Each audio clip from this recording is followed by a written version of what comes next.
যে আন্দোলন সংগ্রাম 3-4টা নির্বাচন করে আমরা করতে পারি নাই।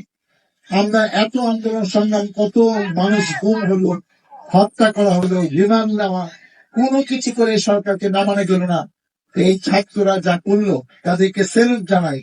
1500 ছাত্র আজকে নিহত হয়েছে, শহীদ হয়েছে, ছাত্র শ্রমিক জনতা। 15,000 ছাত্র শ্রমিক জনতা আহত হয়েছে, পঙ্গু হয়েছে, অনেকে সুস্থ স্বাভাবিক জীবনে ফেরত যেতে পারে না। এদের আত্মত্যাগের জন্য বৃথা না যায়। এরা আন্দোলন সংগ্রাম করে আমাদের গণতন্ত্রকে ফিরিয়ে দিয়েছে, ভোটাধিকারকে ফিরিয়ে দিয়েছে, ভোটের অধিকার। আমরা যেন সেই কথাটা কেউ ভুলে না যায়, যার যার জায়গা থেকে এমন কিছু না করি যাতে আবার আন্দোলন করে কোনো সরকারকে নামাইতে না হয়। আপনারা ভালো থাকেন, সুস্থ থাকেন।